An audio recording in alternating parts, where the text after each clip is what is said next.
You're listening to the Options Insider Radio Network, the home of the Options Podcast. For more quality options programs, visit theoptionsinsider.com or search for Options Insider Radio Network in your podcast provider of choice. Listeners can also access all of our programming through our mobile app available in the iTunes and Google Play stores. Select programs are also available via live stream at mixlr.com/options-insider. That's mixlr.com/options-insider. Don't forget to follow along with your favorite programs and submit your own questions for the hosts at twitter.com/options, stocktwits.com/options, facebook.com/theoptionsinsider, or via questions at theoptionsinsider.com.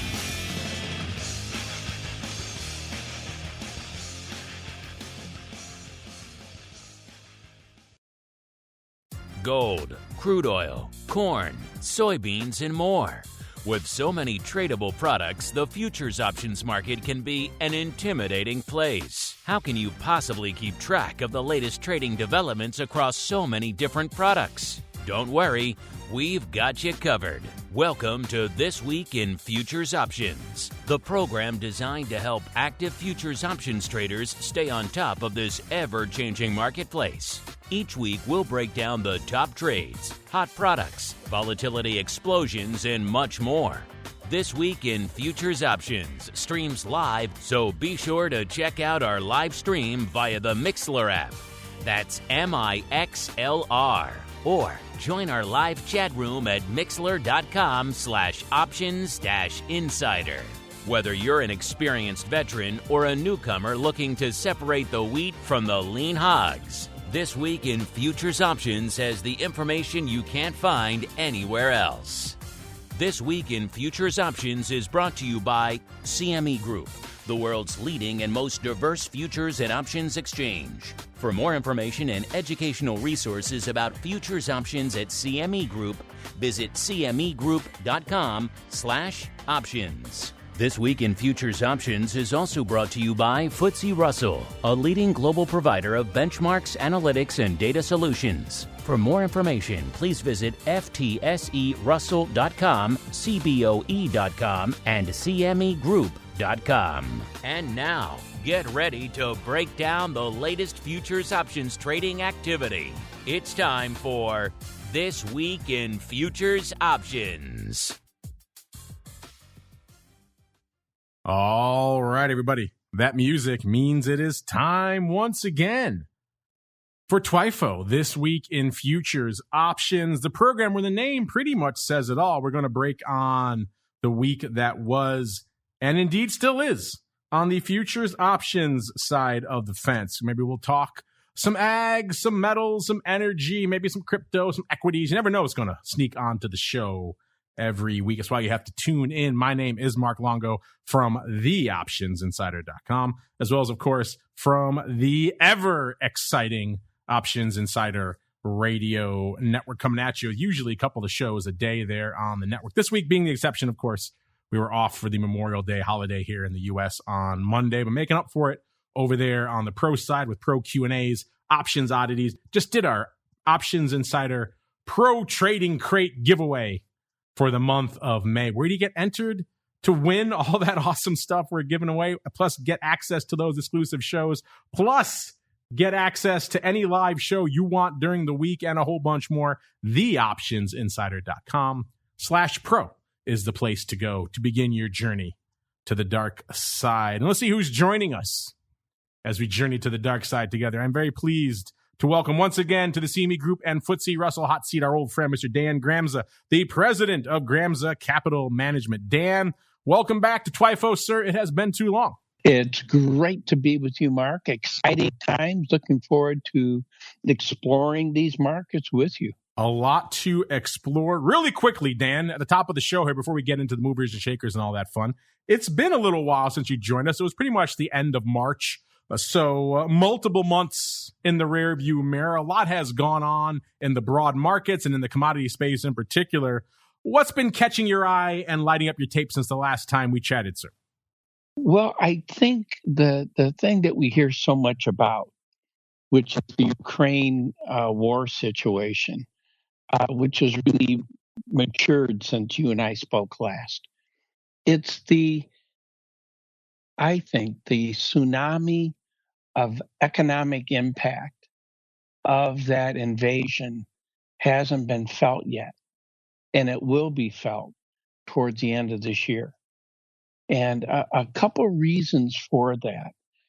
If we look at, well, let's pick one. Let's talk about ags just quickly.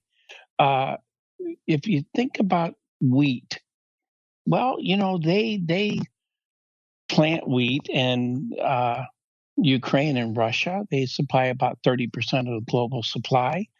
Uh, who's going to plant that wheat? In fact, they've already harvested some wheat, or it should have been harvested. So who's going to harvest it? How are they going to sell it? How are they going to move it? A lot of people said, well, let's just hook up railroads and send it on that way instead of by sea. The issue is that Ukraine's railroads are Russian dimensions. Europe is smaller, so you can't just immediately go to another country. I think the impact of what should be planted right now in the spring for corn, Ukraine supplies 60% of the corn to the EU. That's not being planted. And if they do plant it, who's going to harvest it? That's going to be a tricky bit. And then how do you send it out? The other aspect I think that's important. Oh, let's just talk about wheat just for one more second. And that is, if we think about where does that fit in, if you look at the countries that are impacted by this in terms of their product life cycle and feeding their people. Ukraine and Russia, 30% of the global wheat supplies. Egypt, watch Egypt.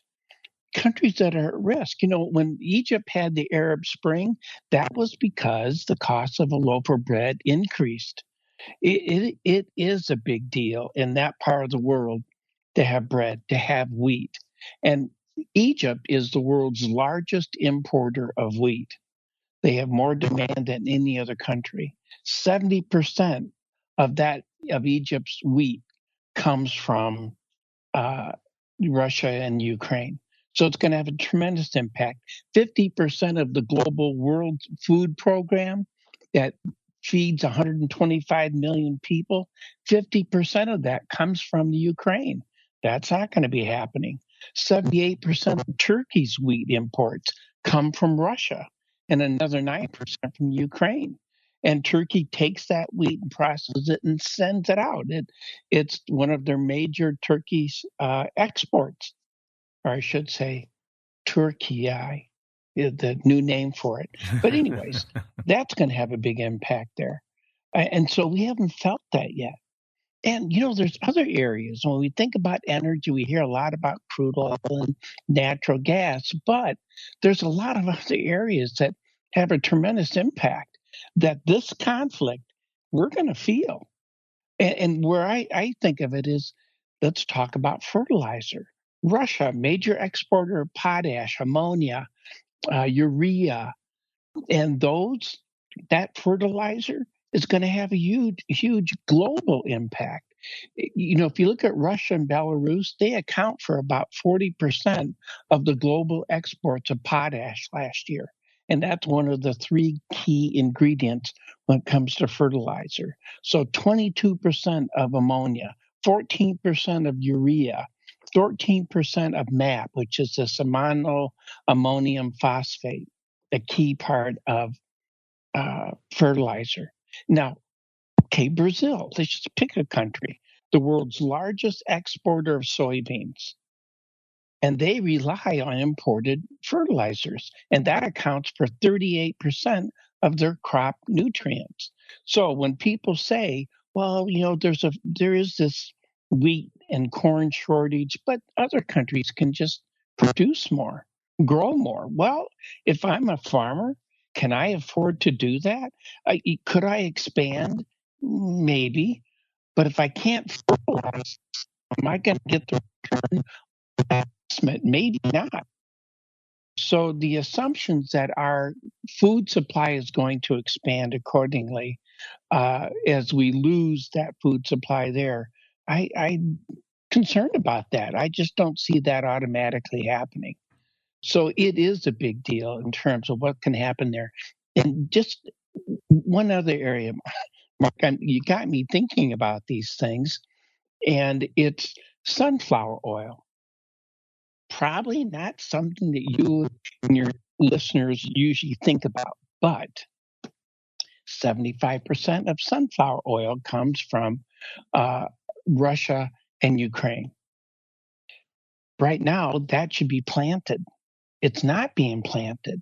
And sunflower oil, to give you a perspective, is about 10% of all cooking oil. Now, that's one issue. And I'm going to bring this back home here in just a minute. Indonesia is the world's largest palm oil exporter. And right now, they have banned exports because they're trying to control supply internally. They need it. They've got issues with inflation, so they're not exporting. So what does this mean? Palm oil out there? No sunflower oil out there. It means bean oil. Soybean oil is going to feel that.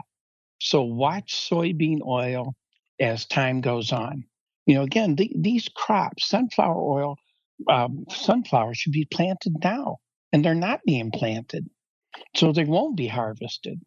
And so that shortage, that's what I mean, we're going to feel it down the road. And so for me, that I think there's more to come. Just now, let's step away from the agricultural side, going back to the conflict. Russia, number 2 largest supplier of platinum. Ukraine supplies more than 90% of semiconductor grade neon gas. And they use it in lasers, which is used in the semiconductor chip manufacturing. Holy Toledo, we're back to that issue, semiconductor chips. And if you don't have this neon gas to produce those chips, we're going to have a problem again. Russia supplies 35% of the palladium used in chips. And the thing is, we're already starting to see this, Mark. Volkswagen, BMW, they've closed assembly lines in Germany due to the shortages of wiring harnesses manufactured in Ukraine. Tire manufacturer Michelin announced that it could close plants in Europe due to the logistics issues created by the Russian invasion. So it reaches way beyond just energy and agricultural. There's other areas that we could see an impact, especially as time goes on and this conflict continues to grow. How did I know, Dan, you were going to have a lot to add on the conflict? I'm sorry. I love it. Like I said, I love it. We could do the whole show right now if you want. We've already touched on a lot of segments, but let's kick it off the way we are wont to do, sir. It is time for the Movers and Shakers Report. It's time to find out what's rallying on the light side and falling to the dark side at CME Group this week. It's time for the Movers and Shakers Report.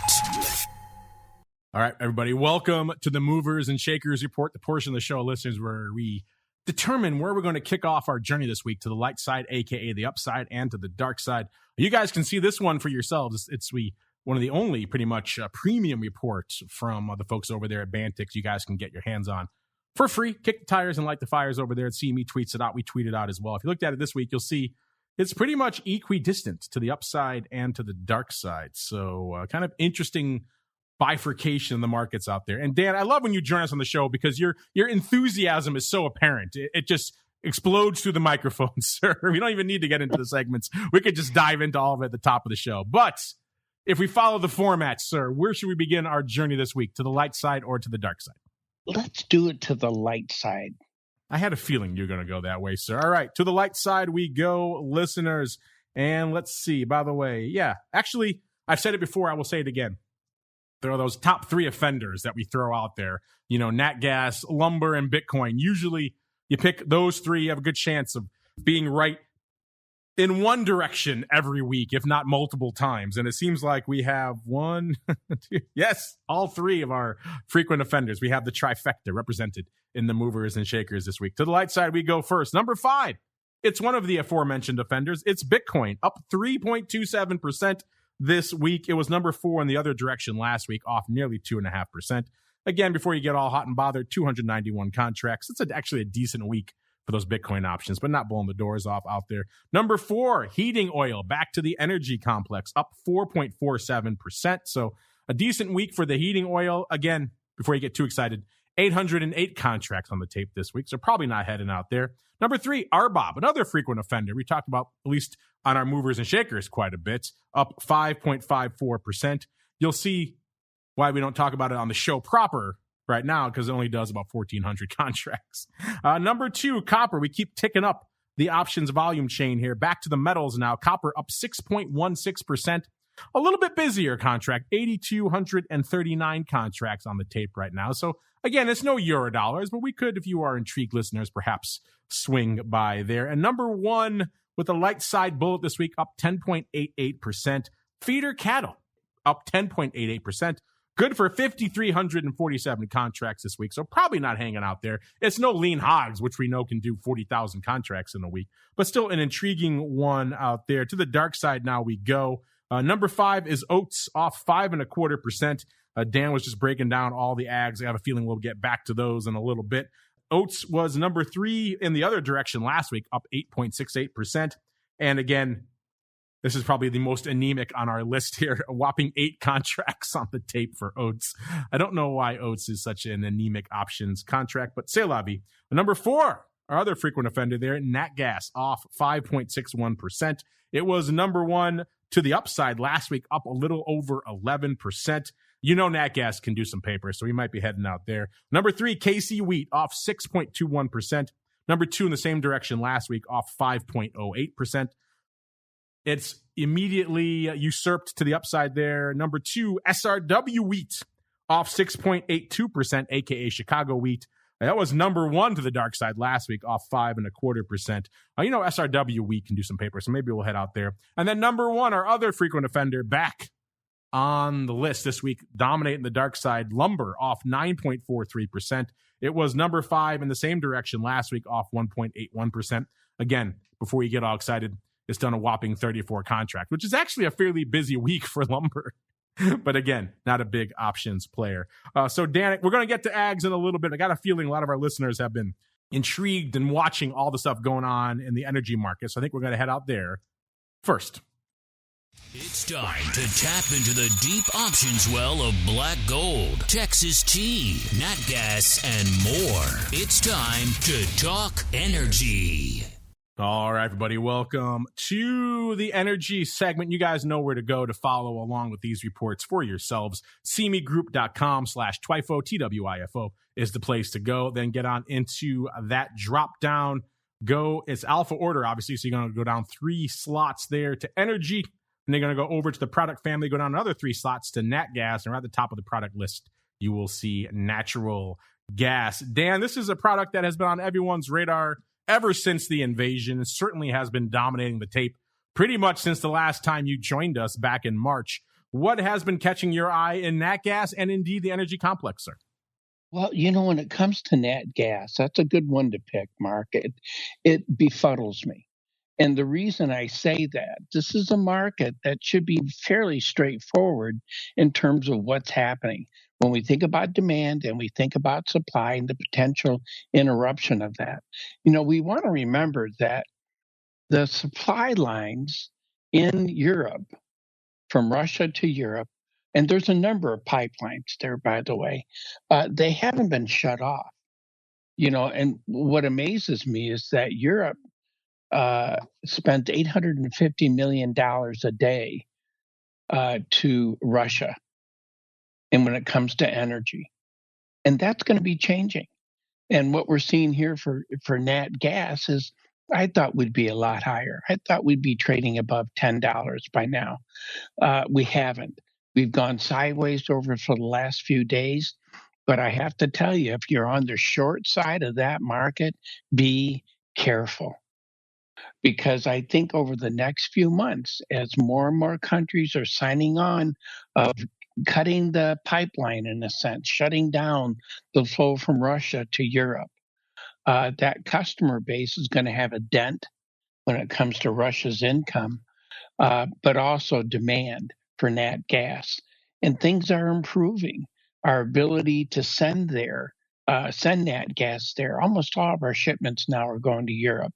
Before they were going to Asia when it comes to nat gas. But the challenge we're having in our country is our ability to have enough capacity in terms of processing natural gas to make it liquefied. They take natural gas and they squeeze it under pressure and get it very cold so those molecules don't bounce around as a gas, and they have a liquid, and they take special ships to send them and special processing. We're building new facilities to do this. But down in the Gulf Coast, that's our primary outlet. And we're seeing more facilities being built in Europe. Germany, by the way, who consumes 45% of their nat gas from Russia, they don't have an import facility for LNG. But other countries do around them. Poland does, for example. They built some. So we have the ability to start increasing and helping in terms of that replacement. But it's not an easy situation.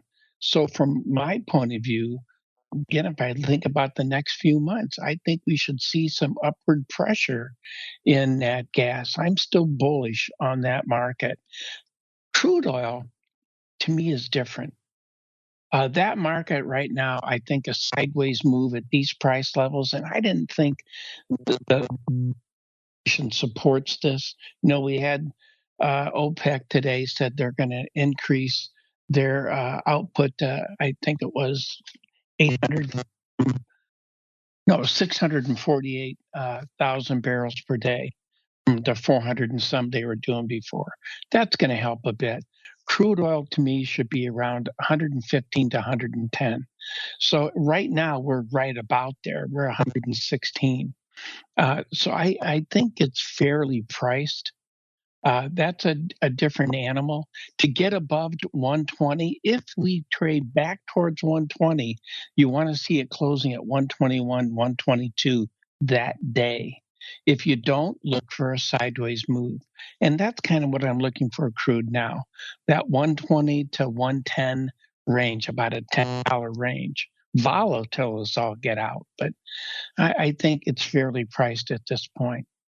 Let's get out to nat gas first. And you're right, nat gas taking a bit of a break. We mentioned it's off 5.61% since our last show, off 2.5% just since the start of this week, trading right around an 8.5% right now out there in that front future, listeners, which has about 25 days ago, that front contract. Also where the lion's share of the paper went up this week, 25.6%. By the way, how much paper went up this week? It's about average, maybe a little bit light. Usually we see around 400,000 contracts in nat gas this time of week, about 373 right now. So we're right in that range. And again, about 25% of that going up in that front July contract.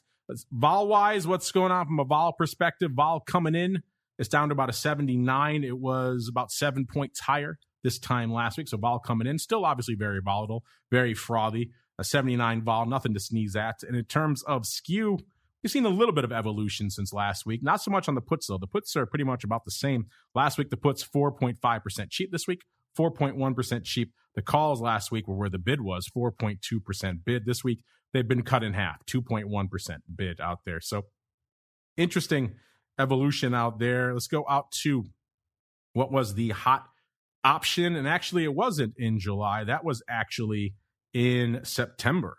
Looks like it was the 4 puts doing quite a bit of paper, 22, almost 23,000 contracts going up in the 4 puts in September this week over pretty much 2 days, 11,200 on Wednesday and 11,200 today. By the way, why are we seeing a little bit less paper on nat gas and on all these products this week? Because we had a truncated trading week, no trading here on Monday. So that explains why. If you factor that in, it's only 3 days for nat gas. It's actually doing more volume than you would expect. All right, let's go to, again, a lot of paper in the 4 puts, 11,000, most of that opening on Wednesday, and of course, 11,200 again today. Are they taking it back off? I don't know. We'll have to dig in a little bit to find out. it is interesting that the exact same amount of paper going up both days, and also in the 4 puts in September. What do you think they're up to out there, listeners? You think they're just blasting away at some premium, looking to pick up some nat gas if it drops below $4 by September? Or is this kind of a panic move? They think nat gas is going to retreat all the way back down to pretty much the pre-invasion levels down there. That would be a pretty low level back below the 4 handle by September. But again, there is some seasonality to nat gas. Usually I think it's a little bit earlier in the year, but by September, I think we're usually starting to see the crank up into the fall. So intriguing stuff, but still about 23,000 of these September 4 puts. I would not have expected that, which is why we run the numbers and do the show every week, listeners. Followed by number 2, we have the 7.5 puts here in July. They did 13,000 contracts this week. The big day today, 9,300 today. Not so much the rest of the week, only 2,400 on Wednesday, 1,400 on Tuesday. Mostly opening both of those days, I should say.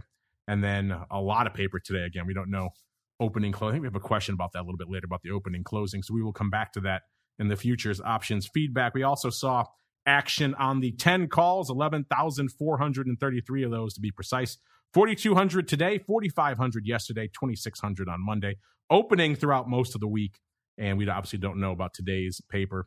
Again, that gets back to what Dan was saying earlier on the 10 strike. Maybe some folks opening up a little bit of upside in case we gap back up there. Or maybe they're feeling daring. They're dangerous. They're overwriting on the 10 strike. What do you folks think? Hit us up. Let us know. You guys up to anything out there in the nat gas options? We want to hear from you guys as well. Let's look really quickly, see any other interesting or perhaps aberrant trades going up. The 10 calls also active here in October. 6,000 there. 8 calls, 3 half puts active in June of next year. Interesting. Also active in May of next year as well. So 3 halves. Maybe some folks looking all opening. Perhaps some folks thinking we are retreating back to those levels. Also 3 half puts pretty active in October of next year and September. So a big 3 half put strip. Pretty much all the way from, it's from April to May, June, July, August, September, and October. We see 3 half puts doing actually the exact same amount, 2,575. So it looks like this is indeed related paper, listeners. Wow. Trading 1,125 on Wednesday, 1,450 today. Looks like it might be some related. So there might be some flies going up here. The 2 puts going up 500 times, 2 3/4 puts going up about 500 times, 3 puts going up about 500 times. So it seems like funky strips to the downside in just about every month of next year. See, the metals don't have a monopoly on the weird paper, listeners. And let's look really quickly because Dan was breaking down crude oil. Let's get out there really quickly as well. Let's pop out of nat gas, go into that product family, go up to WTI, listeners. Crude oil will be at the top of the product family list. Let's see how much paper on the tape for WTI this week. 380,000. It's a similar level that we see for nat gas. And again, this is a shortened holiday week, so that's actually a fair amount of paper. WTI coming into showtime, 116 3/4, up about 1.5% on the week. So it wasn't our big mover and shaker for the week. Let's do a quick rundown here. The July contract with 14 days to go, doing about 29% of the paper. And let's see, the vol in WTI, 47 1/3, up about 2 1/4 points. Skew-wise, we see the puts pretty much unched their 3.8% bid last week, about 3.1% bid this week. The calls, no interest in the calls, 0.8% bid cheap last week, I should say, 0.7% cheap this week. That makes sense. We are at astronomical levels.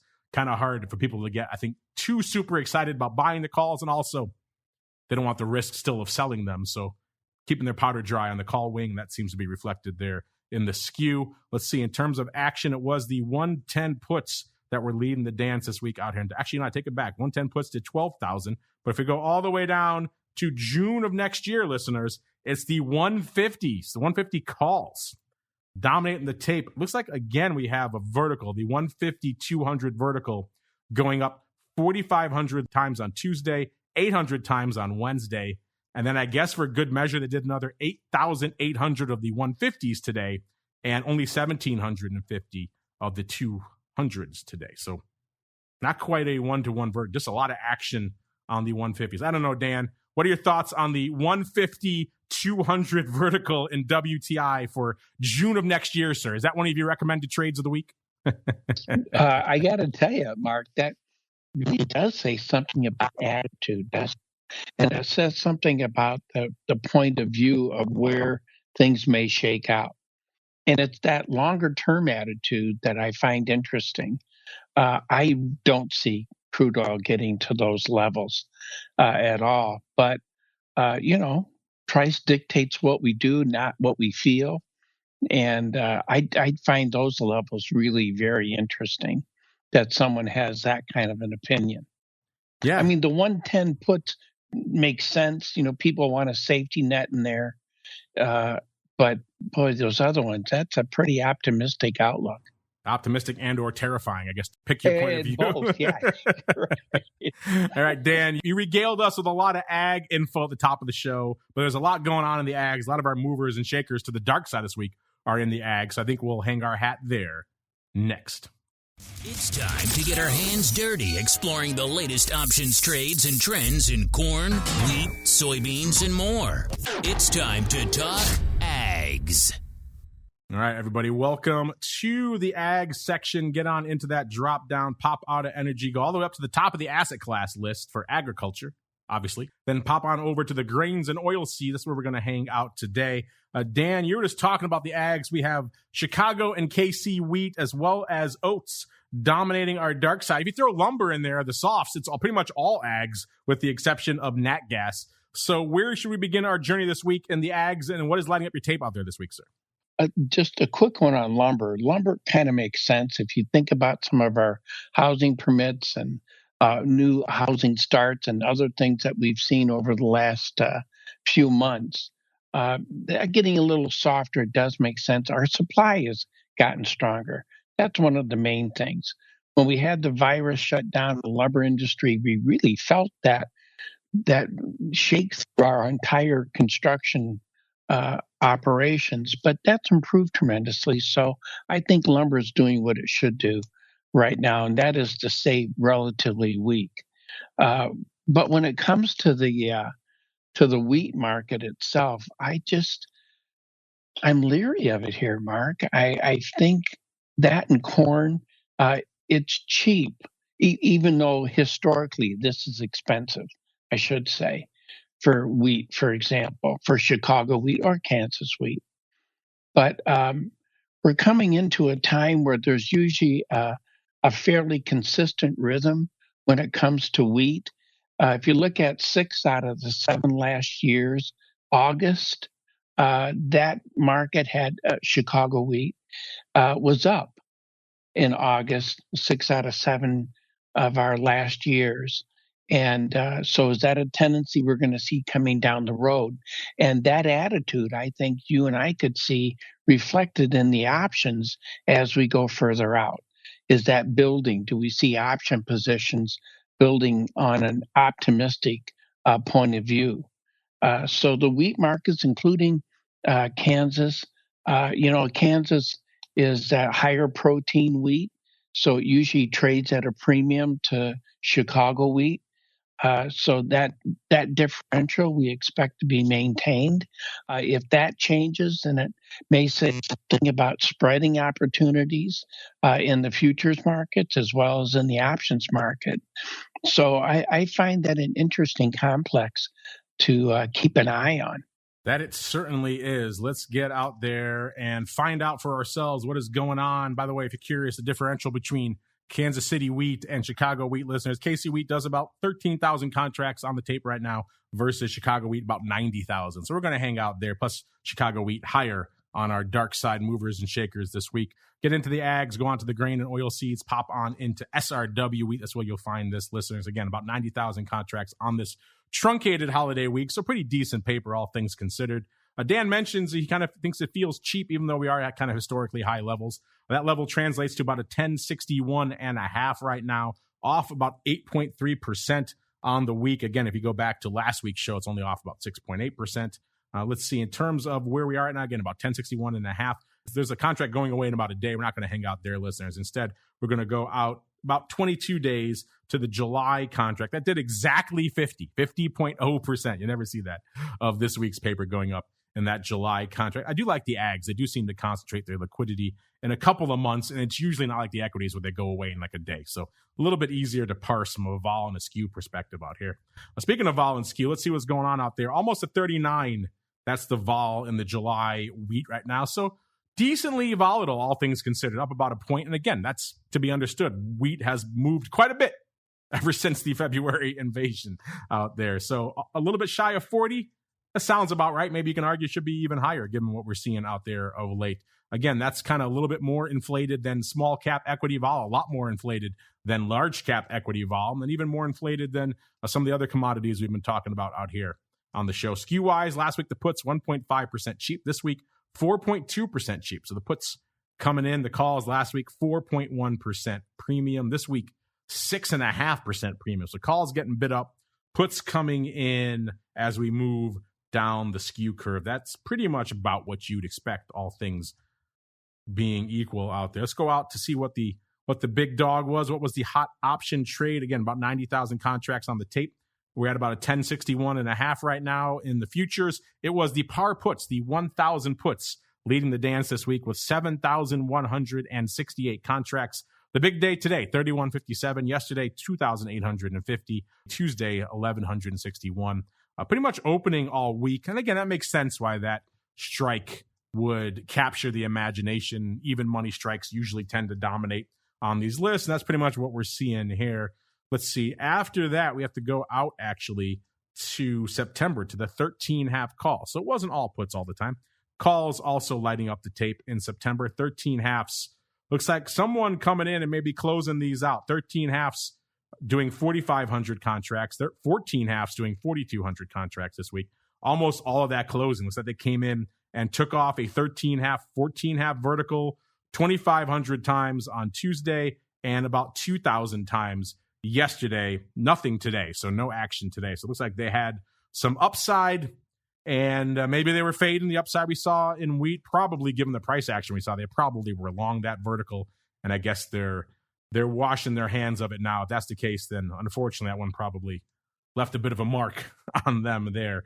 Intriguing stuff. Let's look really quickly. Any other big prints lighting it up? 11 half calls, also pretty active out here in August. Let's see here. We already have the wheat here. Let's go. We're kind of coming up against it. We have touched on a lot on ags already. So there you go. Ag heads. You guys got quite a lot of content on the show this week. I'm sure we have more coming up. Probably have some questions about this, but let's keep on rolling right now. It's time to get into a little bit of the old equities. It's time to explore the volatility swings, skew changes, and hot options trades in your favorite indices. It's time to talk equities. All right, everybody. Welcome to the equities section. You guys know how to find this. Go back into that report, cmegroup.com/TWIFO. Pop on out of the ags, go down 3 more slots to the equity indices, and we'll go into U.S. Index E-mini in the product family, then down a few more in the product category. We'll kick things off in Russell 2000. But Dan, one of the things I know a lot of our listeners have wanted to pick your brain about, given the fact that we're in such topsy-turvy markets out here in the broad equities, is, what are your thoughts on these levels? We saw a very aggressive sell-off, particularly post-invasion out there, post-Fed, post-inflation, post-earnings, and a lot of the broad equities. Since then, the last week and a half or so, we've kind of rebounded, at least in the near term, off the lows. But what do you think about these levels we're seeing out there in the broad equities right now, sir? Well, I have to tell you, I'm on the bullish side, and the reason is based on price action, not so much fundamentals. If we look at it from a fundamental point of view, we know what the Fed's going to be doing. We have an idea of their game plan to an extent, and I think the market has kind of built that in. The issue, though, is there is concern about going into a recession. I am concerned about that, too. If you go too far too fast with interest rate increases, we do have that potential. However, we've seen that in the past. But now, our economy, we have inflation, no doubt about that. But our economy, the foundation to our economy, I don't think is in terrible shape. I mean, if you look at Jamie Dimon's presentation yesterday or the day before. Yeah, what do you say? A hurricane's coming for us, something along those lines? Well, he did, but he also said, we got the banks are in good have a good foundation to handle that storm, and that if you look at deposits, there's about $2 trillion in private hands in accounts. So there's capital available. We know people are willing to spend it because of what we see in the housing industry, what we see in durable goods orders, which are things that last more than 3 years. It says something about their confidence. And so they have the money, they're willing to spend it, and they're doing that. Some of the earnings reports we've seen coming out have been kind of a mixed bag. But if we look at what we're seeing here price-wise, from my point of view, the reference that you and I had to look at goes back about 5 days ago or 4 days ago. We had a large move to the upside as we finished the week out last week. And what's interesting about that, I call that a benchmark candle. It's just a Dan thing. And what I look at is how the market moves with respect to that move up. In other words, from my point of view, buyers came in and gave us that strong close, and they're willing to hold going into a holiday weekend those positions. Now, this week, we want to see how does the market move with respect to that big move on Friday. If it stays above the midpoint, it implies a bullish bias. If it takes longer to come down towards the bottom of that big green candle, for example, 40, 50 in the S&P, that would imply that if it let's do it this way. If what we did in 1 day, it takes 3 days to cover that range to the downside, it implies a bullish bias. It implies profit taking. And right now, that's the way these indices are behaving. So broad in terms of S&P, NASDAQ, Dow, and Russell, we're seeing those buyers coming back in. Mark, I think the important thing for us is going to be the next 3 trading sessions. If what we're seeing today says what we saw earlier in the week was profit taking, now buyers are returning to the market. That means that in the S&P, we should be closing above 4,200 in the next 2 to 3 sessions. If we are, we're going out the way we came in. That's the kind of action that we want to see. We also want to see an example of that confidence as we go into this coming weekend. On Friday, or tomorrow, do we back off, or do people come in and we close at the high like we saw last Friday?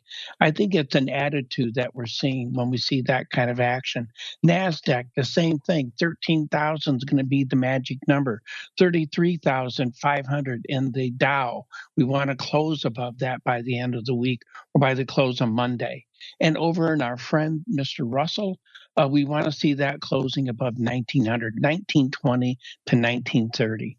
I think if we see that kind of action, that actually implies further movement to the upside. And it's kind of amazing, I think, that we're seeing that kind of price action. For me personally, I have an opinion about the market, but my opinion is just that price dictates what we do. I think that's the final filter. And even though I could be bearish a market, if it's going up, I want to be long. And because price is what puts money in our pocket and takes money out of our pocket. So for me, the final filter is what is price doing today. And right now it implies movement to the upside.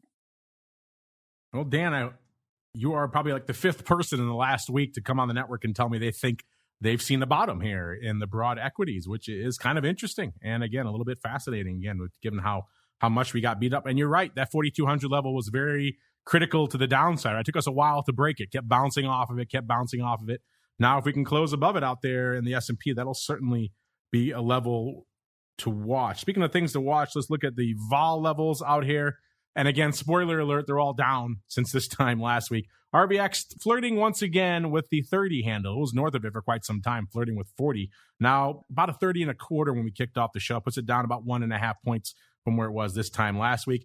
VIX cash, if you've been listening to the rest of the network, you know that's much lower as well. Shy at 25 now, 24.60. So we are out of the logins danger zone as we speak. That puts it down about 2.6 on the week. VVIX, 89.25, another historically important level. Below 100 for the first time in over a year, and only really the second or third time since the start of the pandemic. So very interesting stuff there. That's down almost 6 points from this time last week. Vol Q, so the at-the-money vol of the NASDAQ, 31.75, down about 2.5 points. That puts that VIX to RBX spread 562.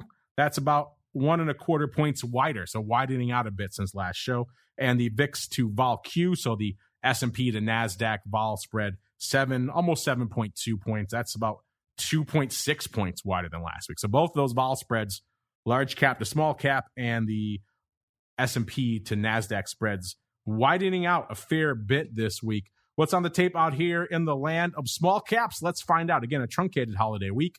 We are seeing net up on the week, a whopping 4 handles in the Russell 2000. So net on the week, it's up a little bit more. I think it was up about 3.5% since our last show, about 2.33% actually.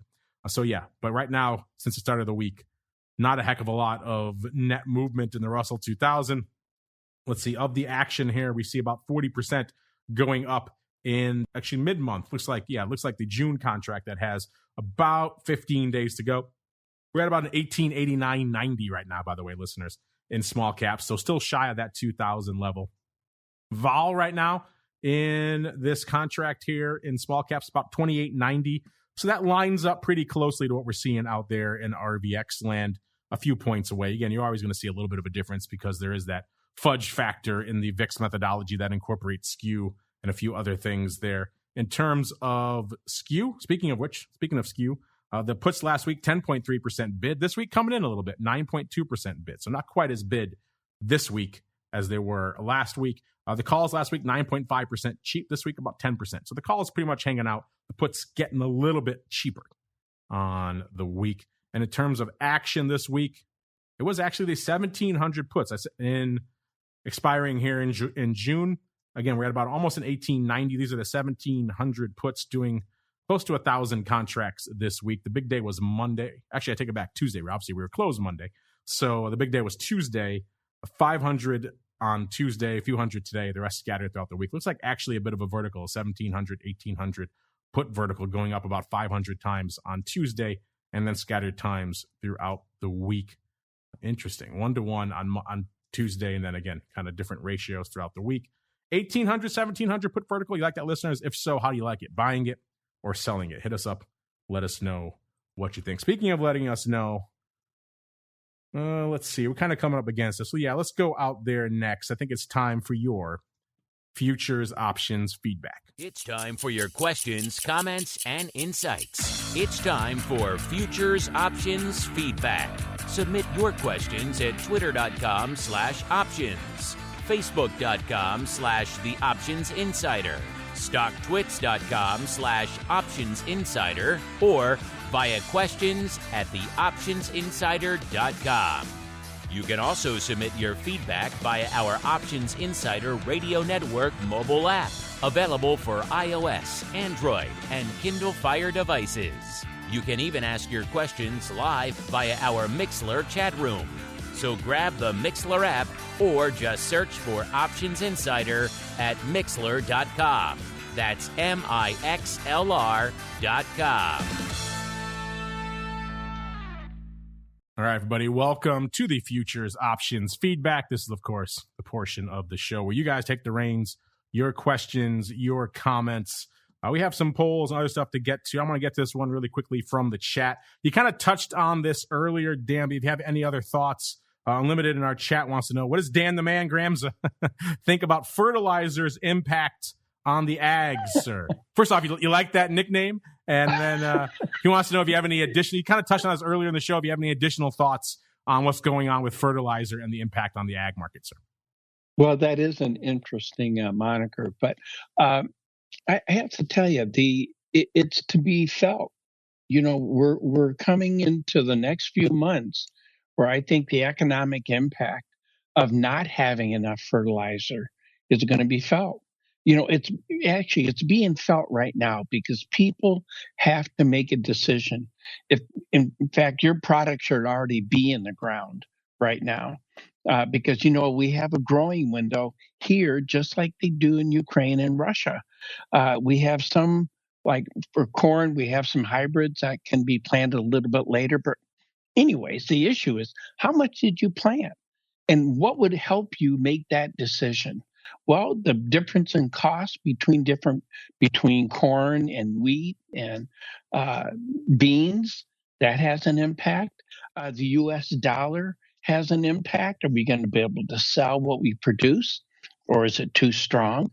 And can we support the product that we have in the ground or that we're going to plant? We need fertilizer. And if the cost goes up because that supply is shrunk, is it going to make economic sense for us to do that? And that's a tough decision. And so I don't think we're really going to feel the impact of what fertilizer shortages and increasing pricing has had until we get to harvest time. That's why I think the next few months are going to be critical, because when it comes to harvest, it may be we don't see as much as people are contemplating. And that's going to have, again, another layer of impact globally, and also on inflation, and all the other things get tied in there. So fertilizer, I think it's one of those key elements that's going to have a longer term impact on the ags. Well said, sir. Let's go out to this next one here from Jim Iyer. Hope I'm pronouncing that correctly, Jim. He says, Mark, just listened to the show with Rich Excel on TWIFO. That was our last week's show where we got into all those funky ag flies out there, the ag calendar flies, which were kind of interesting. I know a lot of you had thoughts on that. He says, do you have the report he did for those calendar flies? Yes, we did. He did a whole write-up on that. We kind of mentioned it during the show. We did tweet out and put in our live chat for our pro members the link to that. That's readily available. Our producers, I'll make sure they send it out to you, Jim, if they haven't done so already after receiving your question. So you will get access to that report. It's pretty interesting. He breaks down all the strikes and the vol levels and why he's intrigued by those levels.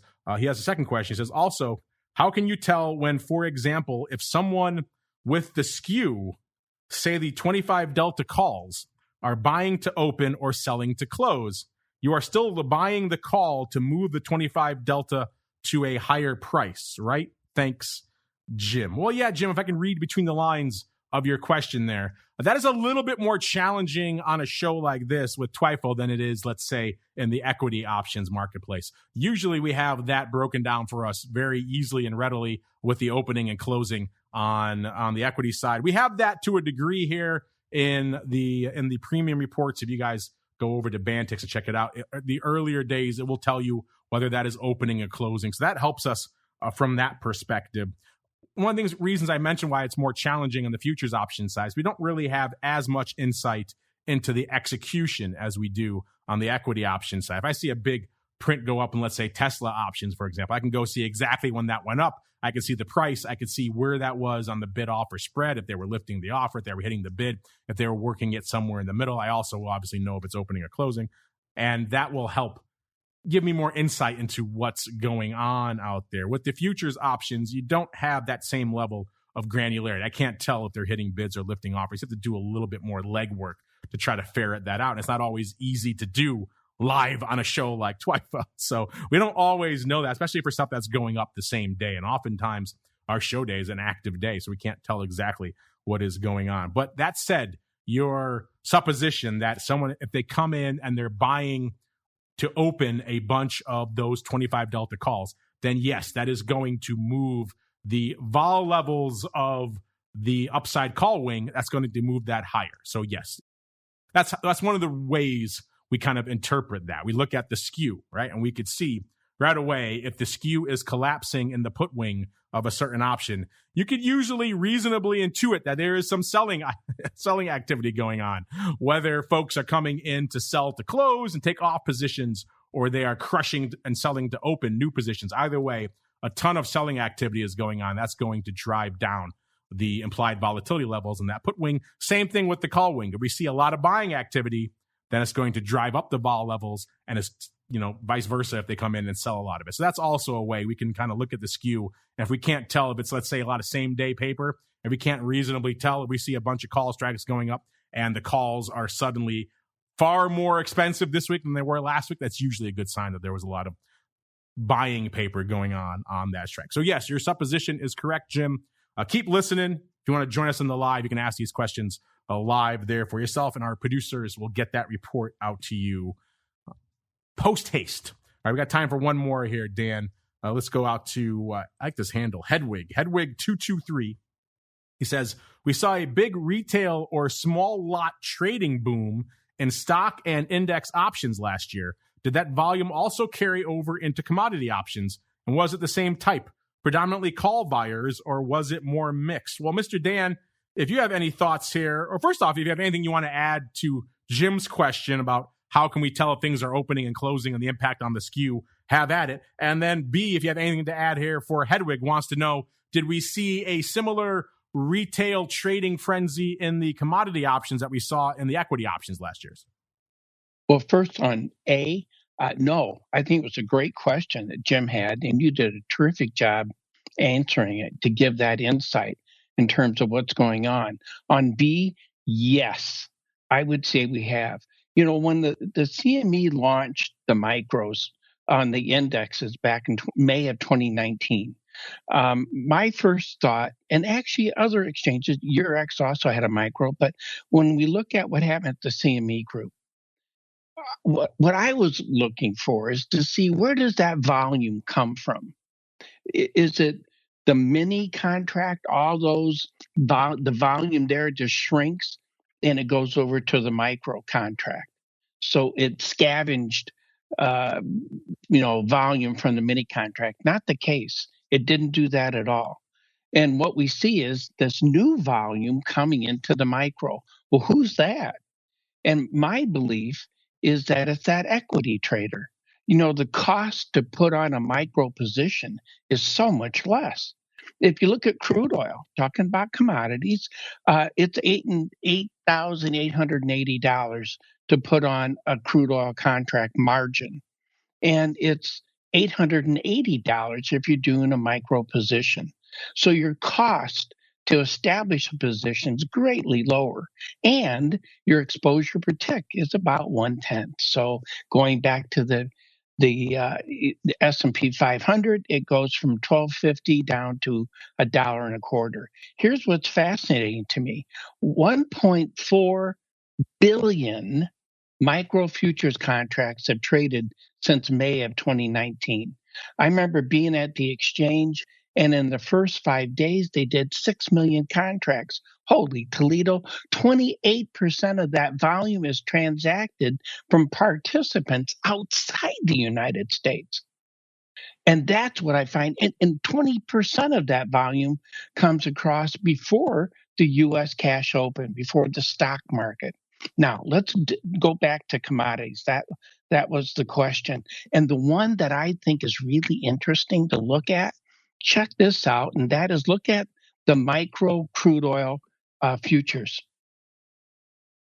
If you think about what's happened there, back in February 9th, they had just been open a few weeks. They did about 10 million plus contracts. Well, just a few weeks later, they have done over 20 million contracts. 40% of that volume came from outside the United States. So what that means to me is that you and I have the ability to establish positions and work a position, either for trade entry, trade exit, risk management, outside what we think of as the U.S. trading hours. And there's people out there trading it. So that means there's liquidity.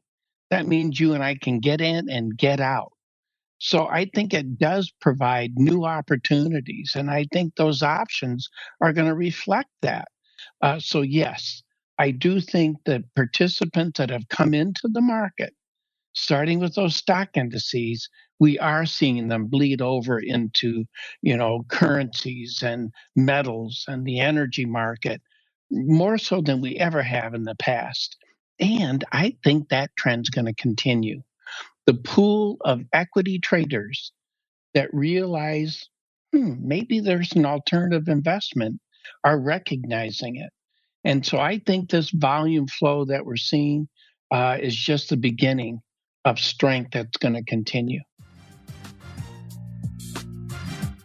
Well said, Mr. Dan. Unfortunately, that music means that's all the time we have to answer your questions. Keep them coming. We love to hear from you folks. If for some reason they come in too late to answer them here or something, we can always try to work them onto another program or get you on the show for next week. But we love all your questions. Keep them coming. Again, Dan, unfortunately, it's amazing how quickly an hour flies by when I'm chatting with Dan the Man Gramza, as our chat likes to call him here. Mr. Dan, if folks want to do more chatting with you, check out some of your videos in between your appearances on the show here. Where should they go? What should they do?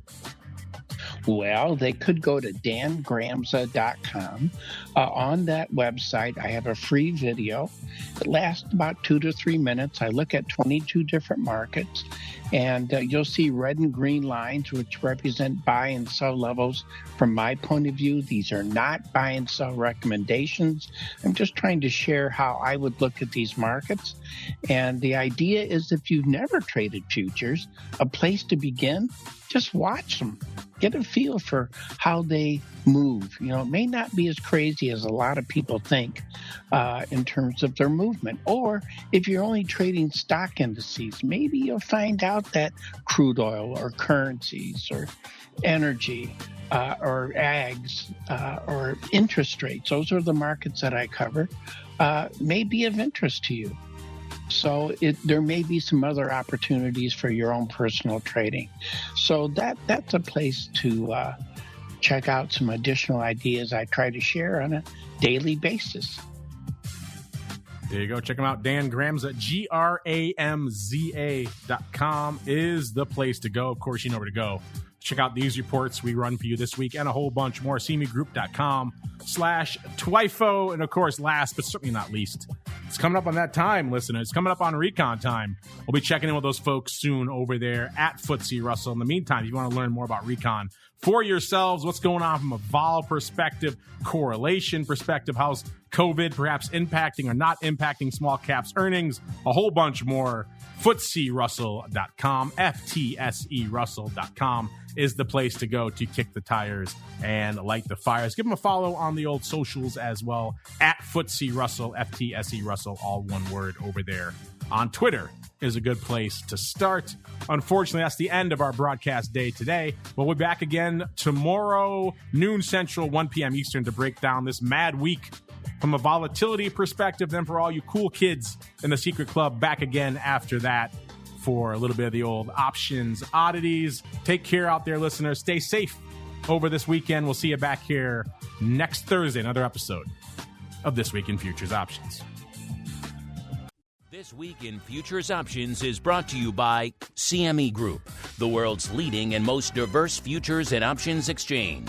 CME Group's markets help individuals and businesses around the world manage risks and seize opportunities. CME Group offers the deepest and most liquid options on futures across all asset classes, including interest rates, equity indexes, foreign exchange, energy, agriculture, and metals. For more information and educational resources about futures options at CME Group, visit cmegroup.com/options. This Week in Futures Options is also brought to you by FTSE Russell, a leading global provider of benchmarks, analytics, and data solutions. Investors in the U.S. and around the world are using FTSE Russell indexes to benchmark their investment performance and create investment funds, ETFs, structured products, and index-based derivatives. Many Options Insider Radio Network listeners will be familiar with the Russell 2000 Index. Russell 2000 futures and options are currently trading on the Chicago Board Options Exchange and CME Group. For more information, please visit FTSERussell.com, CBOE.com, and CMEGroup.com. This broadcast is intended for informational and educational purposes only and does not constitute trading advice or the solicitation of purchases or sale of any futures or options. The rulebook of the applicable exchange should be consulted as the authoritative source on all current contract specifications.